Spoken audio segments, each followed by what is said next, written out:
예, 반갑습니다. 자, 이제 오늘 발심수행장 이제 11번째 시간이 됐습니다.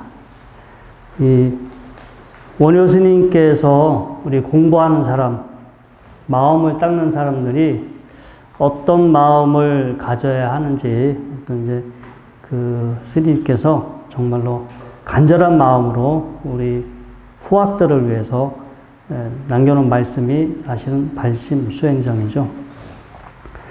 이 구절 한 구절이 그냥 겉으로 드러나는 의미만 보면은 뭐 우리 일상생활을 하는 우리들에게 크게 뭐 와닿지 않을 수도 있어요. 사람은 어떤 거에 대해서 가치를 느끼는 거에 정말 우리 마음이 동하거든요. 가치를 느끼는 거에 내 마음이 동하고 가치를 느끼는 거에 내가 행동으로 옮기게 되는데 아무리 좋은 내용이라 하더라도 가치를 알아보지 못한다면 그게 가치가 없을 수도 있고 내가 그 가치를 알아보지 못할 수도 있어요. 어떻게 됐든 우리가 가치를 느끼지 못한다면 아무리 좋은 말씀이라 하더라도 그 사람들에게 감명을 주고 그 사람의 마음이 움직이고 그 사람이 이렇게 행동할 수, 실천할 수 있게끔 사실은 그렇게까지 나아가지 않습니다. 이런, 고전이나 이런 그 고전에 해당하는 좋은 말씀들은 뭐 첫 번에도 좋은 말씀으로 들리겠지만 오래오래 이렇게 공부하다 보면 처음에 알지 못했던 그 의미들이 늘 새롭게 다가올 것이고요. 저는 이 발심수행장을 대학교 다닐 때 처음 봤어요. 그리고 대학교 졸업할 때쯤 보고 또 출가해서 행자 교육 받을 때 또 물론 그때 강의도 들었고 그리고 제가 예전에 한 2번 정도 강의를 또 했었습니다. 근데 그때 지금도 제가 강의로 치면 한 3번째 강의를 하는 건데 저도 이렇게 강의 준비하면서 이 말이었구나. 이 말이었구나. 과거에 제가 알아보지 못했던 그 가치들이 지금 이렇게 새삼 저한테 이렇게 눈에 들어오고요.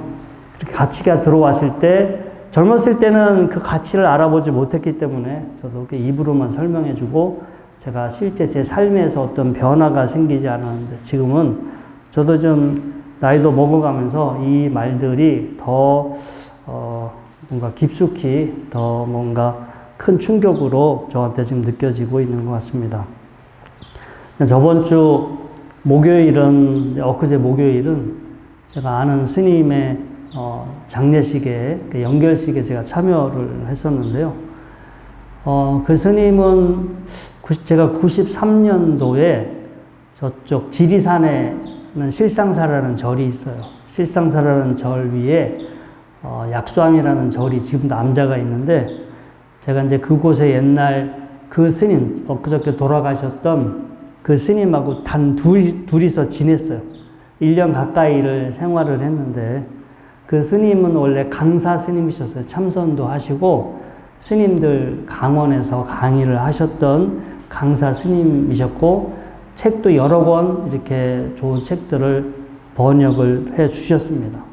제가 산속에 살면서 그냥 지내지 말고 공부라도 하자. 그래서 그분이 저한테 제가 그때는 이제 20대 초반이니까 반드시 한문 앞으로 한문 공부가 꼭 필요하니 한문 공부를 가르쳐 주겠다 해서 살면서 이제 하루 30분, 1시간 오전에 시간이 날 때마다 저한테 그 중국의 자치통감이라고 하는 중국 역사서가 있어요. 그거를 한문 원전으로 강의를 해 주셨어요. 하여튼 제가 그때 이제 아주 타이트 1대1 강의잖아요. 1대1 서로 마주보고 앉아서 그렇게 한문 제가 강의 지도를 받아서 훗날 제가 공부할 때 그때 공부했던 그 한문의 어떤 그 문장을 읽는데 엄청나게 저한테 큰 삶의 무기를 저는 얻게 됐죠. 아무튼 제가 이제 거기서 헤어지고 나서 가끔씩 띄엄띄엄 어쩌다 우연히 그 스님을 이제 뵙게 됐고 근데 어저께 근데 돌아가시기 전에 곧 돌아가실 거다라고 연락을 받았고요. 그래서 이제 준비를 하고 있었는데, 스님께서는 사실은 뭐 이제 쭉 이제 건강하셨는데, 3주 전에 아마 말기암 판정을 받으셨어요. 3주 전에 말기암 판정을 받으셨고, 그런데 그래서 병원에서 현재 내 몸의 상태가 어떤지, 그 다음에 치료를 받았을 때 얼마나 오래 살 수 있는지, 뭐 여러 가지 많은 정보들에 대해서 여쭤보셨고요. 그래서 물어보신 후에 본인이 스스로 그냥 오늘을 지금 이 순간을 기점으로 모든 것을 나는 그냥 차라리 내려놓겠다. 이렇게 선언을 하시고 병원에서 진단을 받으신 이후부터 음식을 안 드셨어요. 음식을 안 드시고 계속 이제 준비하셨어요. 이제 나한테 주어진 시간이 얼마 남지. 왜냐면 치료를 받아도 뭐 몇 달 더 사실 수 있는데 치료받지 않고 아예 그때부터 모든 치료, 특히 뭐 진통제까지 모든 일체의 일단 치료는 다 일체 받지 않으셨고요. 그 다음에 그냥 음식까지, 마지막에는 물까지 안 드셨어요. 음식과 물을 완전히 거부하셨기 때문에, 그래서 한 3주 만에 돌아가셨는데, 또 그 전에 다 이렇게 정리하셨어요. 본인이 이렇게 정리해야 될 거, 풀어야 될 거, 그 시간 동안 다 정리하시고, 3주 만에 돌아가셨는데, 그 스님이 번역한 책 중에 하나가 죽창수필이라는 책이 있어요. 거기 이제 서문에 이런 내용이 있습니다. 그래서 제가 여기 오늘 이렇게 적어놨는데, 나는 이렇게 들었다. 삶은 무엇입니까? 놓아버려라. 죽음은 무엇입니까? 놓아버려라. 선이란 무엇입니까? 놓아버려라. 악이란 무엇입니까? 놓아버려라. 아무튼 이 서문의 이 내용을 이 스님께서 사실 쓰신 건데, 마지막 돌아가실 때도 스님께서는 그 스님의 말씀대로 그냥 편안하게 쿨하게 하여튼 내려놓으셨고요. 그래서 그분을 떠나 보내는 저희들 입장에서도 그냥 마음이 무겁지는 않았어요. 저분이 평생 그렇게 살아오셨고 떠날 때도 저렇게 미련 없이 쿨하게 편안하게 가시는구나.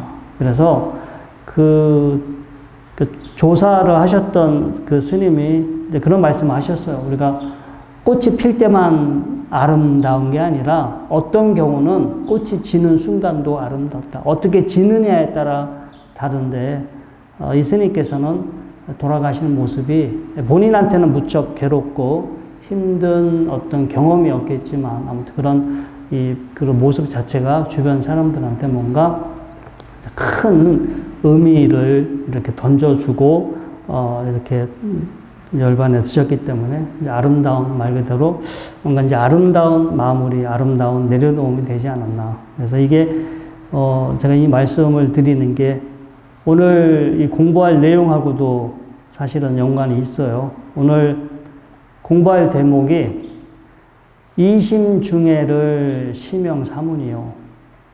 불연세속을 심영출간이라. 예? 마음속에 뭐 이제 애욕인데 애욕이라는 뜻은 여러 가지가 있죠. 아무튼 마음속에 애욕을 떨쳐 버리려고 하는 사람이 바로 수행자라 할 수 있고, 세속적인 것을 그리워하지 않는 것이 바로 출가라 할 수 있다.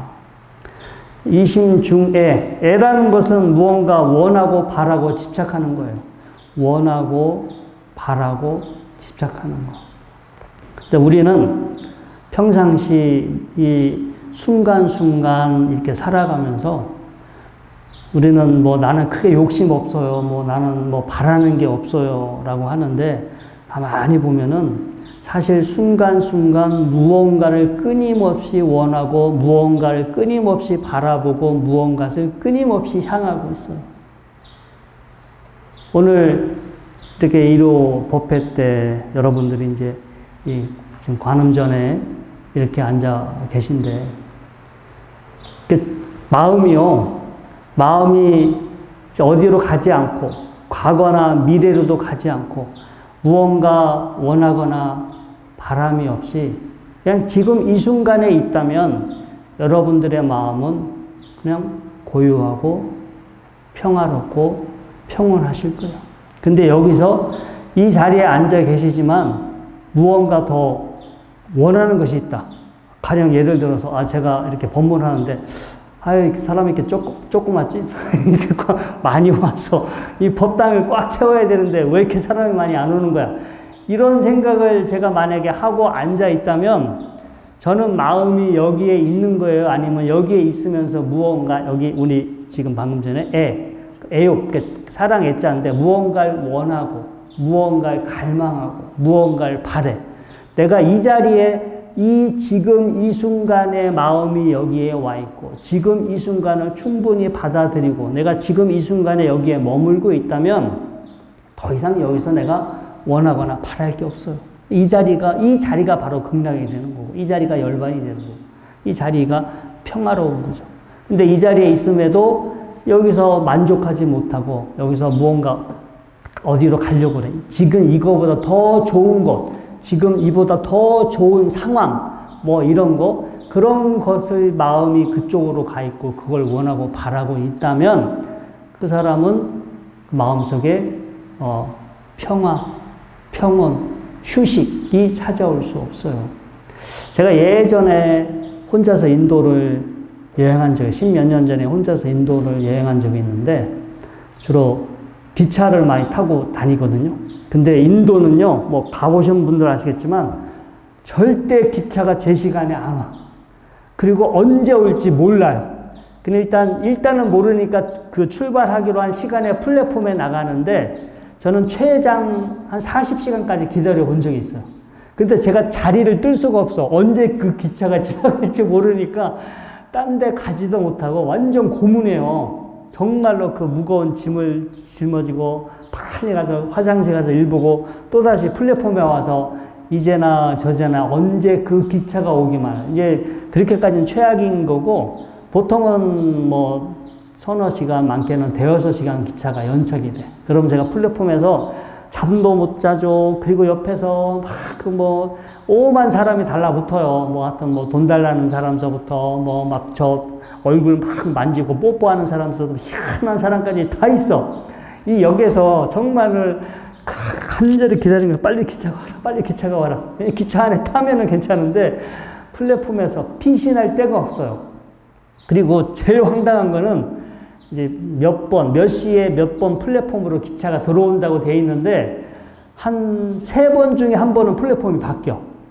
그러면 제가 이제 오랜 기간 여행을 하니까 이제 큰 배낭을 메고 작은 가방 2개를 짊어지고 있는데, 온 신경을 기울여서 기차가 들어올 때마다 방송을 들어요. 인도말로 하고 영어로 하는데, 그래서 무슨 기차가, 그 기차 이름이 있어요. 무슨 기차가 몇 번 플랫폼으로 들어옵니다라고 들었는데, 내가 있는 플랫폼이 아니야. 이게 바뀌었어요. 들어오기 직전에 바뀌거든요. 그러면 가방 들고 그 육교를 떼어가지고 그 반대편 저쪽 그 플랫폼으로 가고, 기차가 오래 쓰지도 않아요. 뭐 하다 보면 기차가 출발해버려. 해서 연착이 되니까 기차가 금방금방 쓰고, 이제 제가 기차를 타보면 연착되는 이유가 뭐냐면, 인도가 대륙이다 보니까, 아주 넓은 대륙이다 보니까, 특히 가을서부터는 안개가 많이 껴요. 안개가 많이 끼니까 기차가 빨리 못 달려. 원래 한 100km, 110km 가야 되는데 안개가 끼니까 뭐 3, 40km 천천히 서행을 해.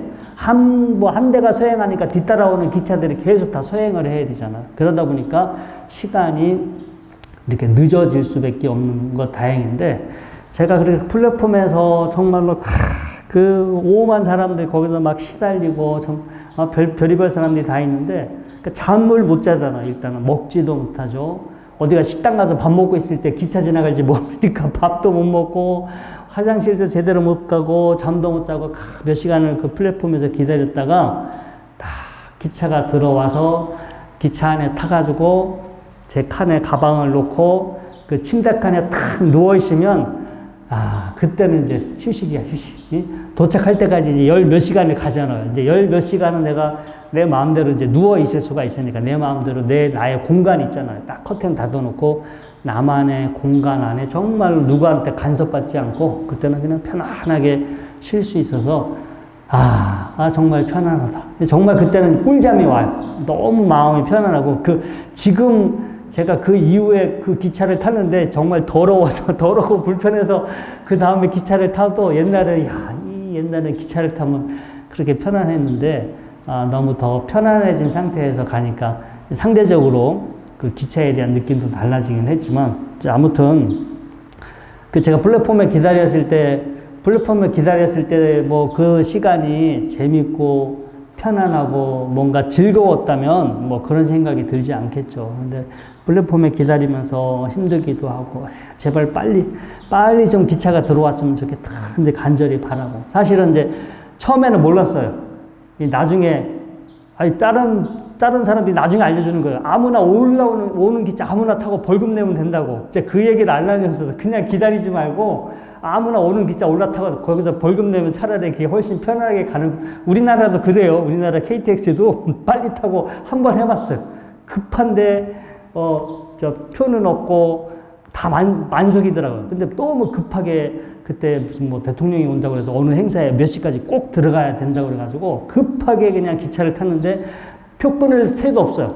표를 끊으면 너무 늦어서 그대로 올라오는 기차를 딱 타서 그 표 끊는 분한테 저 표 안 샀어. 하니까 이제 거기서 이제 약간 더 추가 요금 내서 이제 자리는 없어서 서서 오긴 했지만, 우리나라도 그렇게 이제 방법이 있긴 한데 인도에도 똑같았어요. 그냥 오면 자리 있으면 올라타서 자리 있으면 타고 가는 거고, 없으면은 이제 거기서 그냥 더 추가 요금 내서 가면 됐을 건데, 순진하게 그걸 몰라가지고 그냥 몇 시간이고 맨날 며칠이고 제자리에 꼭 그 기차만 타야 되는 줄 알고 이제 거기서 고생을 했던 기억이 나고요. 아무튼 우리가 마음이 여기에 머물지 않고 계속 마음이 딴 데 가 있으면 마음이 바쁘잖아요. 마음이 바쁘고 마음이 고달프고. 근데 어딘가 돌아다니지 않고 여기에 지금 이 순간에 머무를 수 있다면 정말로 그것이 참다운 그 휴식이 될 수 있거든요. 우리는 아무것도 안 하고 쉬는 것이 아니라 마음이 무언가 끊임없이 원하고 바라고 근심하고 걱정하는 것이 아니라 지금 이 순간에 온전하게 머무를 수만 있다면. 근데 그건 연습인 것 같아요. 사람의 습관인 것 같아. 마음이 충분히 우리는 숨을 들이쉬고 내쉬면서 천천히 숨을 들이쉬고 내쉬면서 지금 이 순간에 머무는, 지금 이 순간을 충분히 받아들이고 지금 이 순간에 그냥 온전히 지금 이 순간과 하나가 되는 연습인데, 그게 그냥 숨 들이쉬고 내쉬고 거기에 집중했을 뿐인데 그게 도대체 무슨 의미가 있을까라고 처음에는 생각이 드나, 그게 훈련이 되고 습관이 되면 마음이 내가 그만큼 어디로 떠돌아다니지 않고 그만큼 내가 무언가 원하고 바라고, 사실 내가 무언가를 원하고 바라는 것들이 알고 보면 그것도 습관이에요. 사실은 꼭 필요한 건 아닌데, 그 사람한테 꼭 필요한 건 아닌데 무언가를 원하고 바라는 습관 때문에 그 습관에 의해서 그런 마음이 일어날 수도 있고요. 그 돌아가신 스님께서 이제 그때 이렇게 돌아가시기 전에 나 이제 얼마 안 있으면 죽으니까 친구들을 이렇게 많이 친하신 분들을 다 불러서 서로 이제 근데 마지막에 시간이 얼마 안 남았잖아. 그러니까 이제 정리도 하면서 미리미리 다 인사를 하시는 거야. 이제 친하신 분들한테 연락해서 마지막에 인사도 다 하고. 얼마나 좋아요. 차라리 그렇게 탁 시간이 얼마 안 남았으니까 빨리빨리 정리하고 만나볼 사람 그때 또 만나고 서로 또 하고 싶은 이야기도 다 하고. 그래서 친하게 지나셨던 스님들이 그 시간에 또 다 가서 인사를 했어요. 다 이렇게 정신이 있을 때 다 인사하고 서로 뭐 하여튼 못다한 이야기도 하고. 한 스님이 그 말씀을 하시더라고요. 이렇게 둘이서 이제 이렇게 병실에서 이야기를 하고 있는데 그 절이 산속에 있는 절이거든요. 산속에 있는 절에 저기 있었는데 그 마당에 뱀이 지나갔나 봐요. 우리는 뱀이 지나가면 무섭잖아. 근데 그 스님이 그 뱀이 다시 보인대. 그 뱀은 살아있잖아. 뱀은 살아있고 어쩌면 그 스님보다 그 뱀이 더 오래 살잖아. 그러니까 뱀이 그렇게 사랑스럽게 보이더래요. 뱀하고 그 이름 모를 마당에 펴있는 들꽃들이 평상시는 내 눈에 들어오고 하찮게 보이던 것들이 그렇게 살아있다라는 거가 참 대단하구나. 저렇게 살아서 움직인다는 거가 참 저게 참 신비스럽고 대단한 나름의 우리는 그 가치를 부여하지 않아서 그렇지 나름 그만 충분한 다 나름의 가치를 가지고 있는 것이구나라고 본인이 이렇게 편찮아졌을 때 그런 내용들이 새삼 다르게 이렇게 보인다라고 그렇게 말씀을 하셨다라고 그래요. 그래서 아무튼 우리가 이렇게 평상시는 무언가 계속 원하고 바라고 하는 것들이 또 다르게 보면은 알고 보면은 정말로 그게 본질적인 것이 아닐 수도 있고 나에게 꼭 필요한 본질적인 것이 아닐 수도 있고 꼭 그것이 나한테 반드시 필요한 것이 아닌데 우리가 무언가를 원하는 거하고 무언가 나한테 가치 있는 거는 분명히 다른 문제예요. 내가 무언가를 지금 원하고 있는 거와 나에게 정말 가치 있는 일은 다를 수도 있어요. 저도 뭐 하고 싶은 게 많아요. 이것도 모두 사고 싶고 모두 갖고 싶고 지금 어디 가서 어디도 여행하고 싶고 모두 하고 싶은데 무언가를 하고 싶어 하는 이렇게 이 마음과 정말 제가 가치를 느끼는 일은 서로 매치되지 않아요. 원하는 건데 전혀 가치 없는 일들이 너무 많아. 그래서 우리는 시간 자체가 제한돼 있죠. 그 스님께서는 그렇게 이제 병 때문에 빨리 가셨겠지만 사실 저희도 알고 보면 그렇게 많이 남았다고 할 수가 없어요. 우리한테도 불현듯 누구 하나 병이 올 수도 있고 사고가 생길 수도 있고. 그래서 우리가 이왕이면 무언가를 막 이렇게 원하는 것들에 너무나 내 마음을 빼앗기지 말고 정말 내가 가치를 느끼는 거, 가치 있는 일이 어떤 것인가 그거를 생각하고 이제 그거에 더 나의 마음, 그거에 내 마음이 멍게하고 그거에 내 마음에 에너지를 쏟는 것이 앞으로 우리가 삶을 살아가는데 더 의미 있는 가치 있는 일이 아닐까 생각이 듭니다. 그래서 아무튼 이심중애를 시명 삼으리요. 마음 중에 무언가 살아계쨌는데 무언가 원하고 갈망하고 바래. 그냥 지금 이 순간에 마음이 머물거나 지금 이 순간 내가 가치 있다고 생각하는 거에 집중을 한다면 어쩌면 그게 수행자의 자세고요. 지금 이 순간에 가치 있는 일을 찾지 못하고 가치 있는 일에 머물지 못하고 비본질적인 거예요. 중요하지 않은 거예요. 그냥 내가 원한다고 해서 내가 바란다고 해서 그런 거에 내 마음을 빼앗겨서 산다면 훗날 미래가 더 발전한다거나 성장할 수가 없겠죠. 그리고 이제 불연세속을 심형출간이라. 세속적인 거. 정말로 내가 생각한 본질, 내가 생각한 가치에 어울리지 않는 거. 제가 어떤 스님이 옛날에 내가 지금 여기 시의원으로 출마하고 싶은데 도와줄 수 있냐라고 말씀을 하셨던 분이 있었어. 그래서 제가 그랬거든요. 스님이 정치는 왜 하시냐고. 근데 이제 그 스님이 그 지역에서 영향력이 있었어.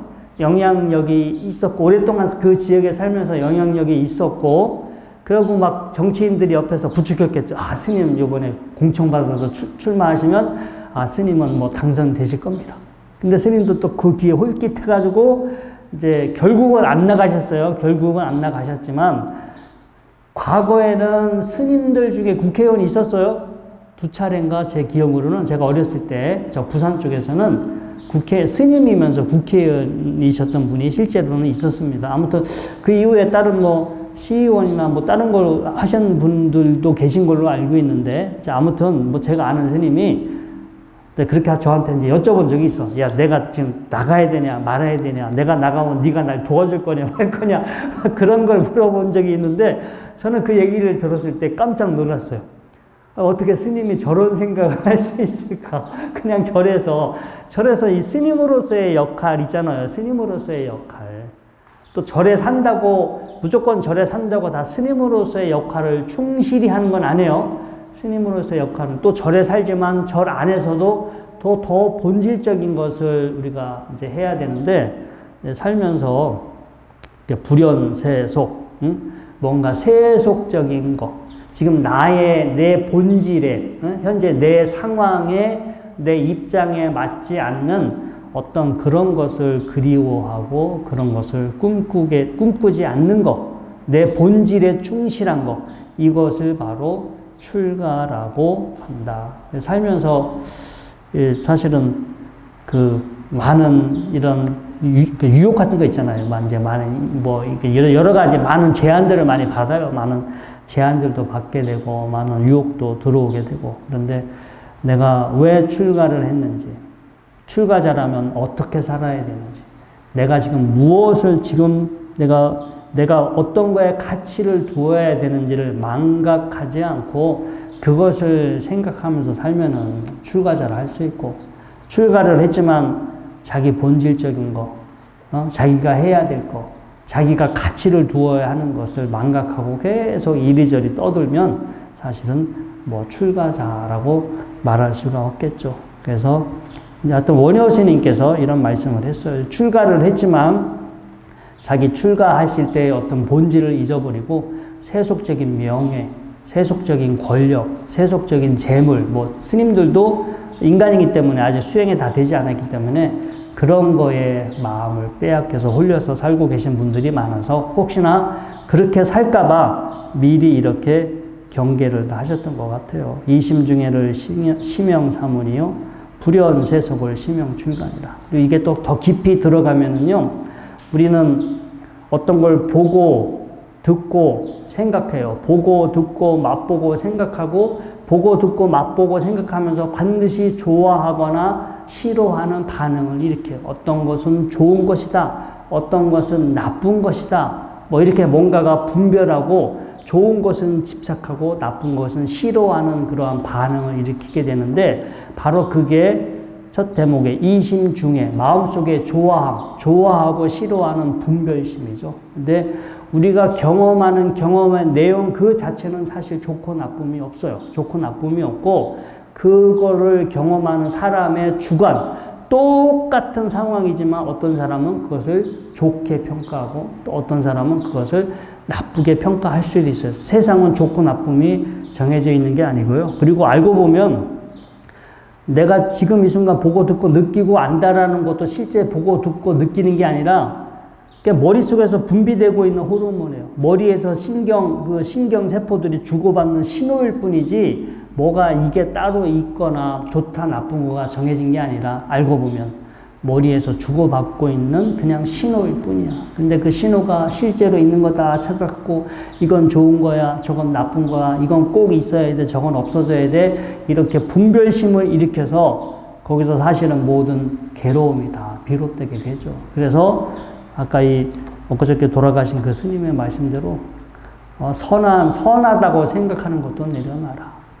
악하다고 생각하는 것도 내려놔라. 여기 살아있다라는 것도 생각하는 것도 내려놓고 죽음이라고 생각하는 것도 내려놔라. 왜냐? 이 머릿속에서 만들어진 하나의 현상이에요. 머릿속에서 다 만들어진 현상이지 그 현상에 대해서 끄달리지 않고 그 현상에 대해서 내려놨을 때 정말 진정으로 흔들림이 없는 자리, 진정으로 뭔가 괴로움이라든가 뭔가 동요가 없는 그런 참다운 자리를 우리가 거기서 발견하고 깨달을 수 있겠죠. 그래서 이심중해를 심연사문이요 불연세속을 심영출가라는 어떤 짤막한 한 대목이지만 이 대목, 이 발심수행에 수행장에 나오는 모든 대목은요 아주 오래 생각해 보면 정말로 많은 차원, 아주 깊은 차원으로 여러 가지 의미를 다 담고 있는 것 같습니다. 자, 오늘은 여기까지 공부하도록 하겠습니다.